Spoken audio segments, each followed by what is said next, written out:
jàngeen jëf mbokki juróom-ñaari waxtu jot na sëkk fii ci Walfa TV bismillah ci xibaaru marax yi li ci gën a fës tam yéenay faram fàcce ko li ko dalee tey ji bu minuit jotee liggéey du am ci mboolem mairie yi nekk ci biir réew mi lee FGTS du kuréel gi ëmb mboolem liggéeykat yi nekk ci biir bokk moomeel yi jël nañu dogal ne dañuy banque seen i yoo xam ne du ñu faste xànc ak morom ma bu dul ne daal dañ leen fay seen i payoor yi ñu leen ameel ñu ngi ci juróom-ñetti fan ci weer wi ba fii daal gis ñu benn dërëm ci biir xibaar yi ngeen ci dégg kàddu yu mu ci rotal moom mii di Sidé Ndiaye liggéeykat yi léegi dañ leen a jàppee ni ay doomu limon dañ leen di naal ba ñu jeex ñu daal di leen sànni kàddu yi nag du sama kàddu la yoo xam ne ni ñu ngi ko nangoo ci Abdou Ndiaye mi njiital CNTS fële ci diwaanu Kaolack ci am ndaje nag mu yaatu mu doon amal Abdou Ndiaye ak ñoom xam ne nañ ne léegi dee nag jeex naa yem takku nañu taxaw fas yéene jàmmaloo ak patron yi nga xam ne nii dañuy jalgati ak yelleefu seen liggéeykat ci biir xibaar yi daa ngeen ci dégg kàddu yi nga xam ne nii moom lañu ci rotal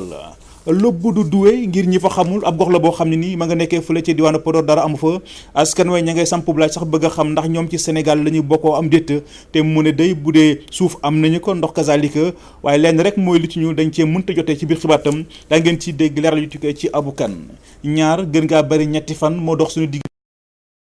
yóbbee suñu mbokki mécaniciens yi nekk ci seen traite bu ñenn ñi jàppee ni seen liggéey mi ngi dox bu baax ñeneen ñoom gisee wuñu lu ñu mel ci biir xibaar tam daa ngeen ci dégg reportage gi ci soxna Mamy Khady Niakh def kon mbokk yi li mooy li gën a fës ci bopp xibaar yi yéen mbokk yi saxoo dégloo ko seetaan Walfa TV asalaamualeykum.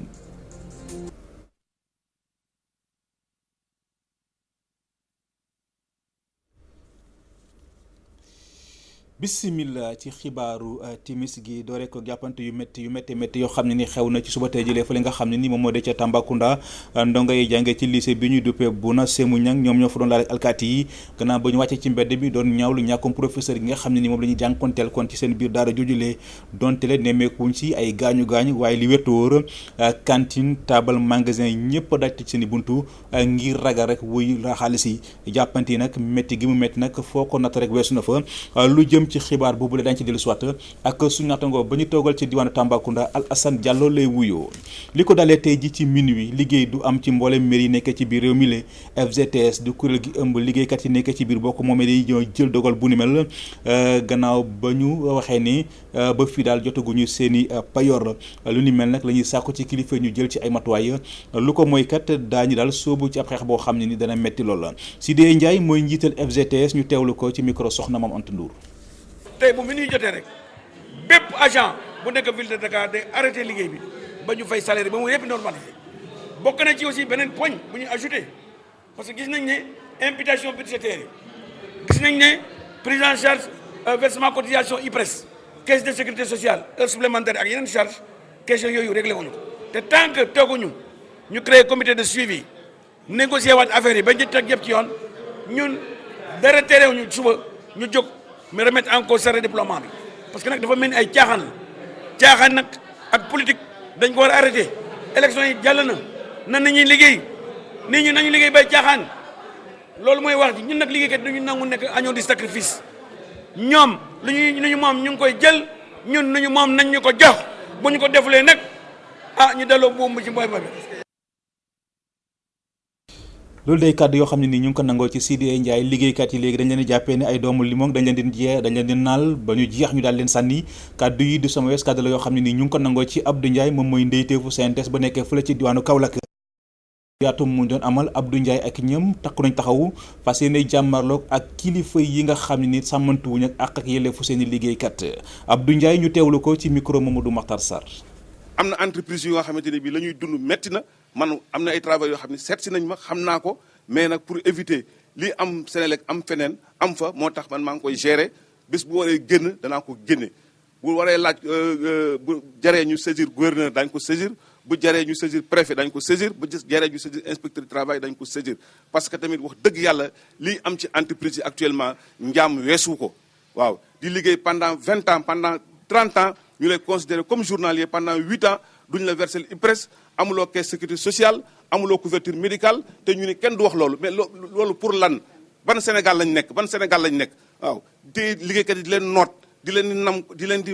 nal comme citron bu ñu jeexee nga sànni leen ba pare nga ne nag bu ñu waxee ci rajo bi wala télévision bi nga ne lu tax ñuy wax ci presse bi nangam ak nangam daañu wax ci presse bi tey daañu ci wax ëllëg mu neex la ñu wax mu naq dinañ wax travail nag dootuñu waxati nag man danaa jël am samay information danaa leen dénoncer danaa leen attaquer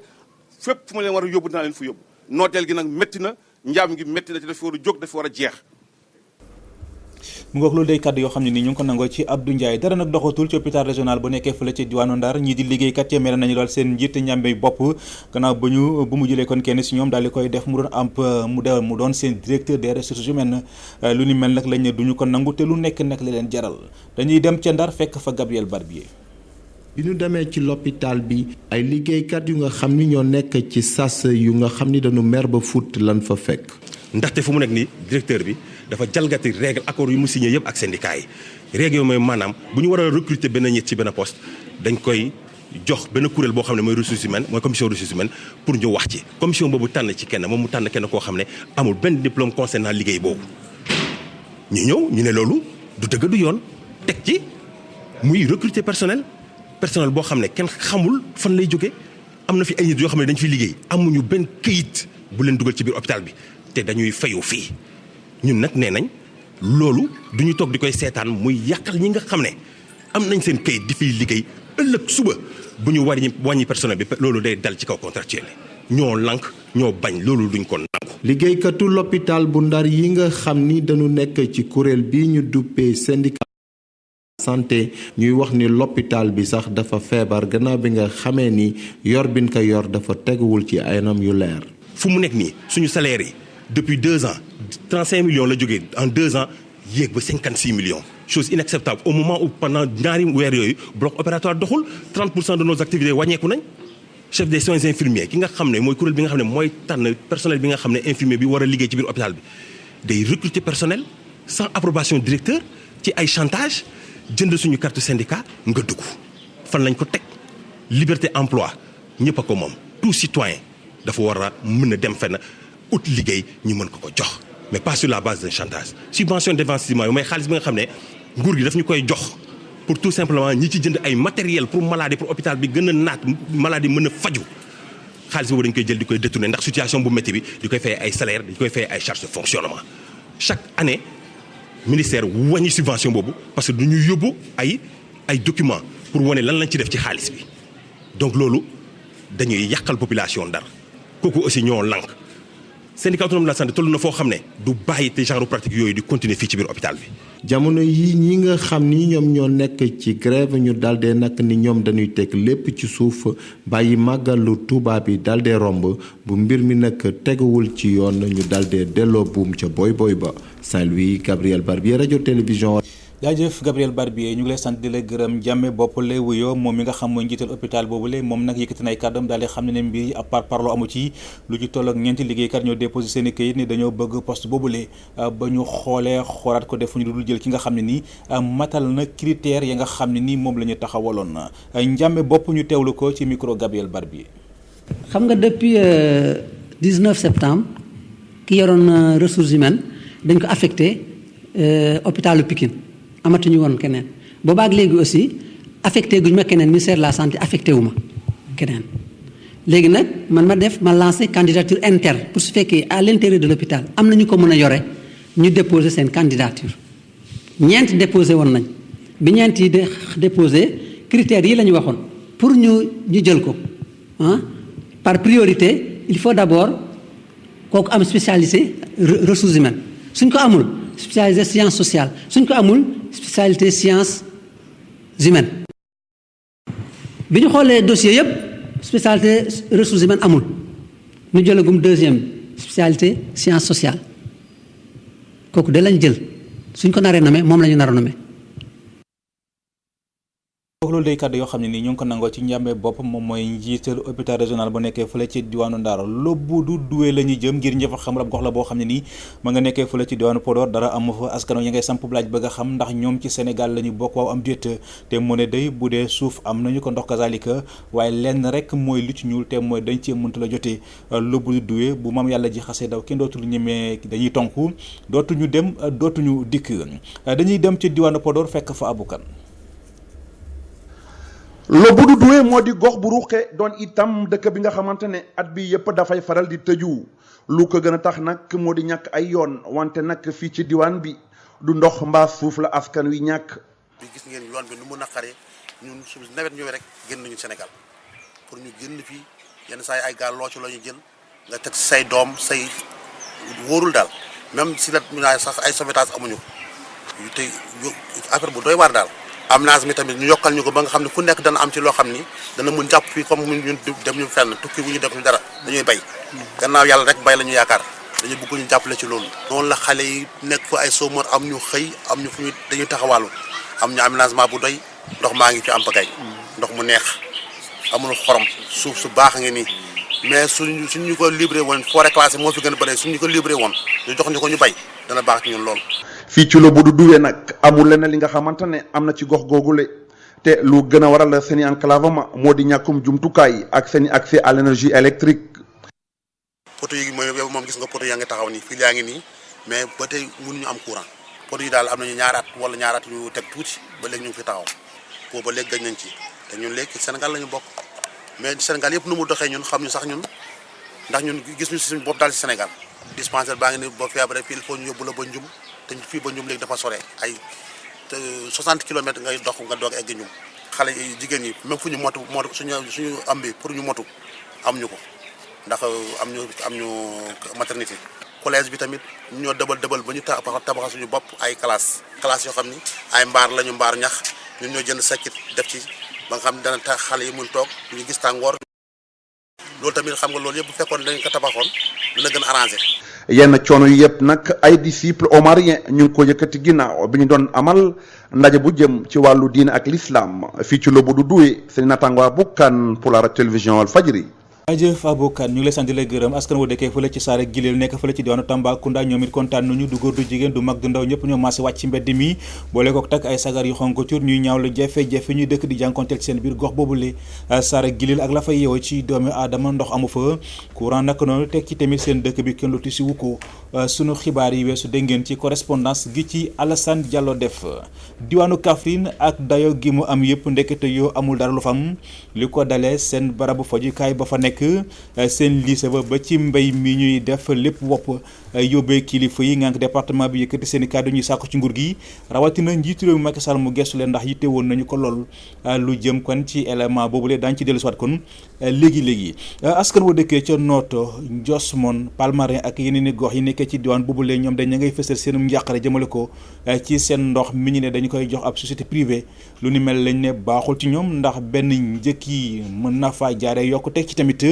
seen doom yi daan jël ñuy liggéey ci forage yi mën nañ faa jaaree ñàkk seen liggéey loolu kon ñu ngi ko fësal ci ab ndaje mu yaatu mu doon amal fële ci diwaanu Thiès la ñuy jëm fekk fa soxna Ramatoulaye Sarr. fexe ba gën a yokk rek li nga xamante ni mooy qualité ndox mi ci réseau bi nga xamante ni moo di Noto Ndiosmone Palmarin fexe tamit ba lu toll ci juróom-ñetti millions yi doomu aadama yoo xamante ni dañuy dund ak saay su nekk ak ñàkkum ndox mu tar am ndox gu laab lu ni mel daanaka moo tax a jóg nguuru Sénégal gannaaw ba mu nangoo nag daal di dénk rek lu aju ci mbir boomule benn privé waaye gannaaw ba nga xamante ni nag signé nañu ab protocole de délégation yenn kilifa yi fa toogaloon askan wi fësal nañu seen njàqare rawatina ci ñi nga xamante ni ñoo doon saytu forage yi. Si c'est l'eau qu'on boit, ça c'est pas un problème mais aujourd'hui nous par exemple Tasset. bu fekkente ni ndox mi ñuy naan la amul jafe-jafe waaye ñun waa Tasset dañoo bëgg a jiital mbay mi ngir suqaliku ndox mi dafa seer ci njëg googu. L'eau coûte cher. Nous ne pouvons pas avec ce prix-là. Est-ce que le cadre juridique est prévu pour éviter éventuellement des conflits d'intérêts? est-ce que li koy dawal sóoraale ngeen ko wax nañu leen tamit ndox mu sell ci njëg gu neex a dégg ndax njëg googu dina wëy wala di ngeen ko saytuwaat. vont continuer avec les prix actuels. revoir les prix à la hausse. personnel qui travaillait ñi fa daan liggéeyee ak tamit am na ay dëkkuwaay yoo xam ni amul ndox ba léegi. qui n'ont pas encore reçu de l'eau. ci yooyu la nag jeexi jaaxa lancé na Gagny Sakho di directeur gi ñu dénk forage yi nekk ci kaw ga moom indi na luy dalal seen xel. amul dara lu mën a tax ñi nekk ci kaw gi seen ndox di gën a cher ndoxu ñu nekk ci taax yi ñu nekk ci kaw gi seen mën-mën moo gën a tuuti foofu. ak liggéey bi ni muy doxee tey ak Asifor yi kenn mënul waat ne ndox bi ñuy jox nit ñi ñuy naan ndox bu sell la. xam nga Dakar bi mu amee Kër Massar àdduna naroon na tukki foofu Kër Momar Sarr mais fii moom defe naa ci Kër Momar Sarr la ñu dëkk réforme li mu indi yëpp mooy loolu la am ndox bu sell am ndox saa yi ñu ko soxlaa am ndox ci njëg boo xamee ni mën nañ ko fay njëg boo xamee ni ak lu ñu mën ci wax mooy gën a tuuti njëg bu mu nekk tey léegi privé bi bu ñëwee xam nga lan mooy am yéen seen liggéey dafay commencer ci compteur bi leen di jaayee ndox ba ci population yi loolu mooy di nekk seen liggéey léegi waxuñu leen dañ leen génn système bi de mais dañ leen di professionnaliser seen liggéey ñëpp wax ji yëpp dafa ne population yi dañuy inquiété wu population yi dañuy inquiété wu bu dee ñun ñëpp population yi ñoom ñu yëkkati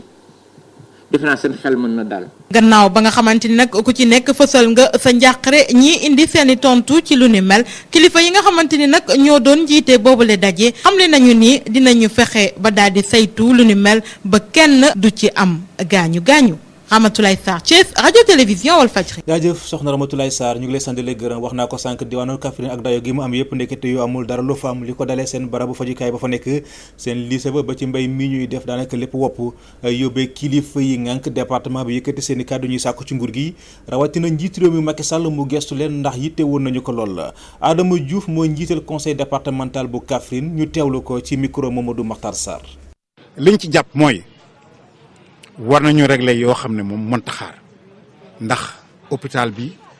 am na yu bare war nañ ko fa mën a régler plateau technique bi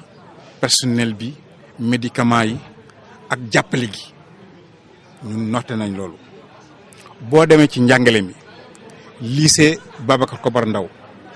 benn classe su bu 100 élèves boo def cours philosophie ñoo koy corriger. mathématique noo koy corriger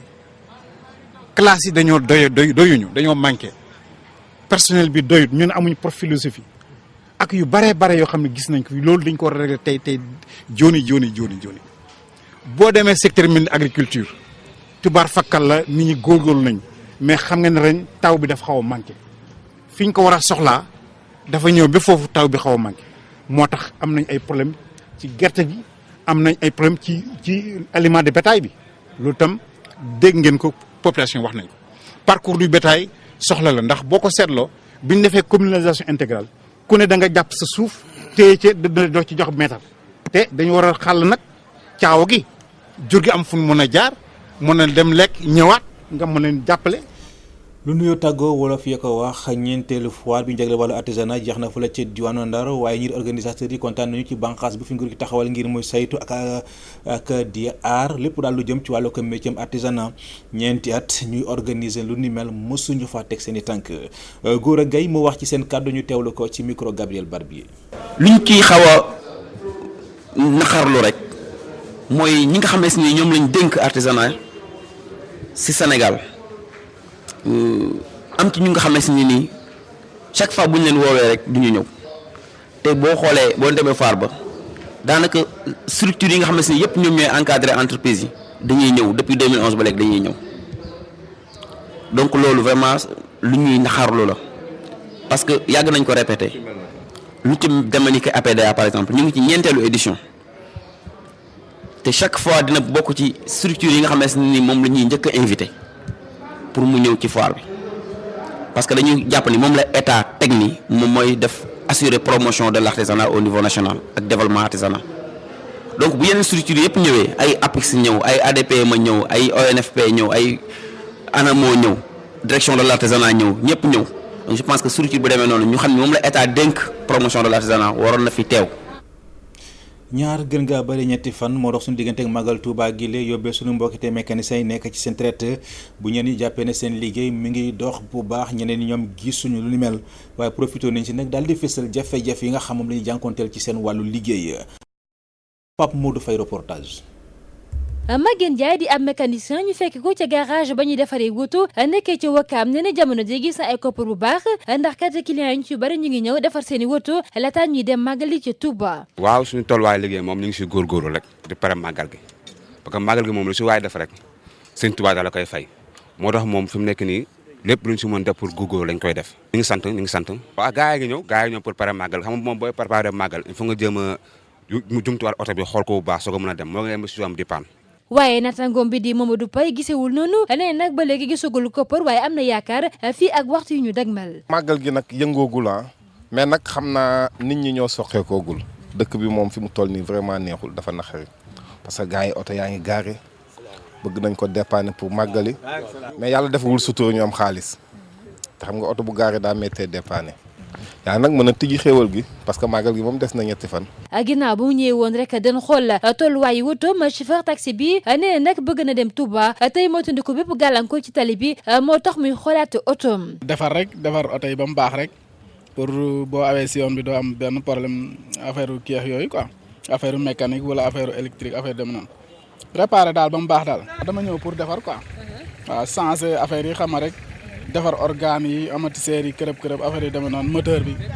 defaraat daal vérifier daal xool daal. ñi nga xam ne nag ñoo di mécaniciens yi jaaral nañ ci waxaat seen i jafe-jafe yi nga xam ne rek moom la ñuy jànkonteel ci seen liggéey. boo xoolee ñun fu ñu mën ci nekk rek ñun ouvrier yi dañuy fay jéem a buntu xatal déplace ñu yóbbu ñu feneen waaw maanaam fu ñu toog ay at yu néew rek dañuy fay jëlee pour yóbbu ñu feneen. problème bi ñu fi gën a am mooy problème assainissement xam nga da ngay am sa garage war a am benn douche bu baax ci biir wala commune bi jàppale ñu. defaral ñu fi ay pour ndox surtout ndox mooy suñu problème principal fii. Magal Touba daanaka agsi na ba noppi waaye nag jege bi nga xam ne ni xeexoo bi am na ko taxul nag ba ñu nemmeeku lenn ci ay koppar ak yeneen yoo xam ne dafay ànd ak waajtaay bi. jaajëf soxna Mamy Khady Niakh ñu ngi lay sant di leen gërëm lu jëm sax ci Magal Touba googule ngeen fas yéene see dund ak Walfadjri ak groupe bi fii mu toll nii am na benn équipe boo xam ne ni ña nga jamono ji ca foofule di fa liggéey fu mu toll liggéey ba am solo beneen équipe bi fas yéene fi bàyyeekoo ni ki ëllëg kon na ngeen jàpp ne lépp daal loo xam ne ni bëgg ngeen koy xam ci Magal Touba gile incha allahu rabbi doo leen ko raté fii ci Walf TV FM ci 99.0 kon mbokk yi ci foofule ci la ñuy tàbbiseeg yéen ci xibaaru bitim réew yi dañu ciy ànd ak soxna Adama Thioune.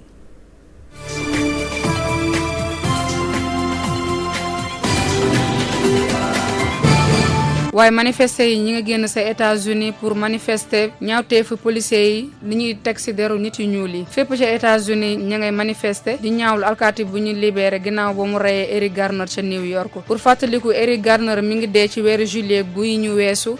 ministrien bi yor wàllum affaires étrangères Walid Mouallem mi ngi jamono yi ci Iran pour participer ci conférence internationale ci wàllu terrorisme moom ak naataangoom yi di Ibrahim Al Jafari ak Mohamed Javad Zarif li leen gën a yitteel mooy tolof-tolof yi leen état islamique bëgg teg ak évolution am ca Irak ak sa Iran mais li leen gën a ñor mooy ñu boole régime Bachar al-Assad ak waay manifesté yi te Philippines typhon Agupit ña ngi koy xaar ci ngoon gi ca Mani ca capitale ba daanaka Agupit wàññeeku na ña dëkk ca capitale ba Mani tiitatuñu trop mais ñi ngi ragal ngelaw liy daw ci 110 km/h ak inondation yi pour fàttaliku 20 nit ak benn jot nañoo dee ci ngelawu typhon bi. ñi ngi jeexalee ci États-Unis bi nga xam ne John Kerry ak Hillary Clinton participé nañu ca forum bi ci Proche-Orient ci week-end bi ca Washington ñoom ak Benjamin Netanyahu. forum bi ñi ngi ko organisé ci Brookings Institution Hillary Clinton lañ gënoon xaar ci conférence bi parce que nit ñi ngi yaakaar ne dina poser candidature am ci élection présidentielle ya ca 2016 moom daal li mu wax daal nee na li gën a am solo daal mooy assistance institutionnelle continue bi waa États-Unis di jox waa Israël te di leen ko continuer jox malgré lu seen njiit yi mënti wax ñoom dinañ continuer di leen dimbali ci wàllu militaire ak ci wàllu sécuritaire.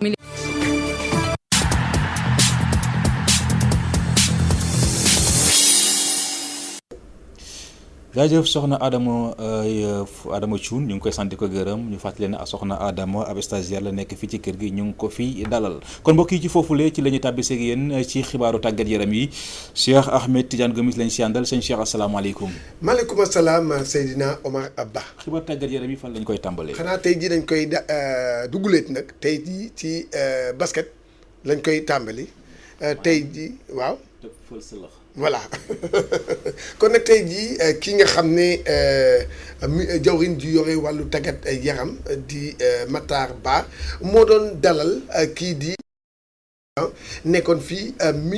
nekkoon fii li nga xam ne mooy président fédération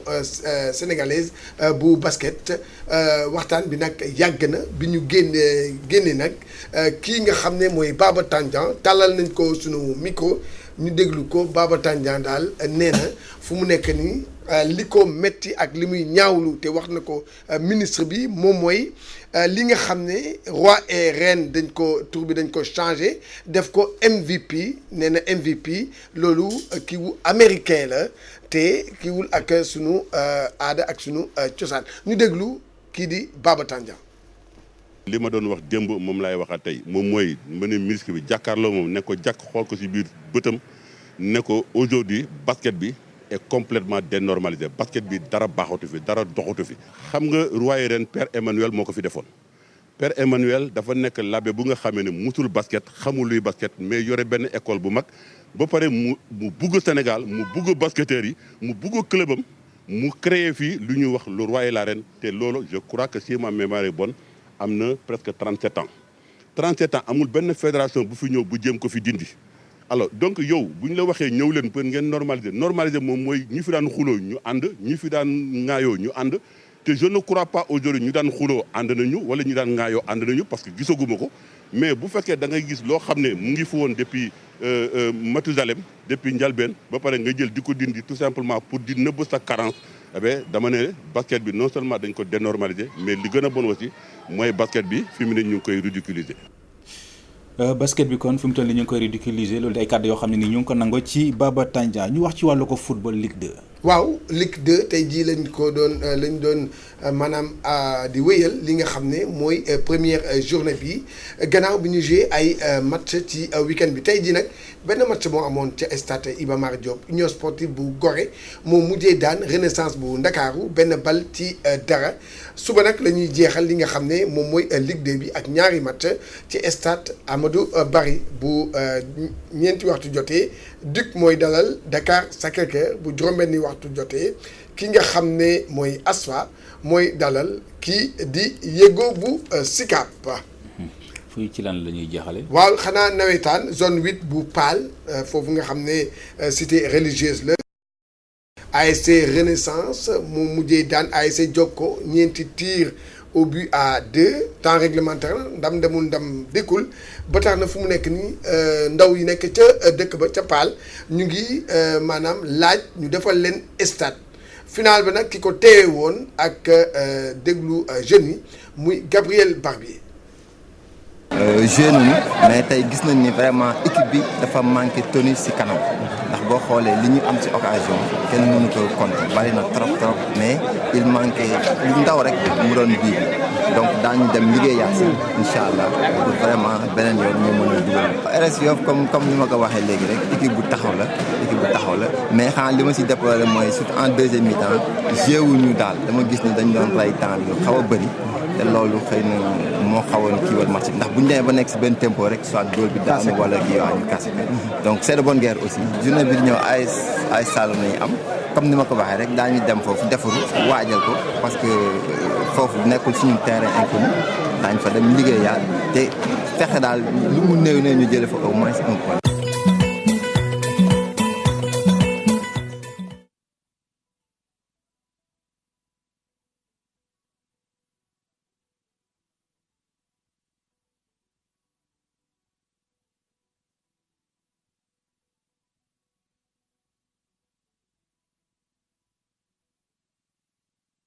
waaw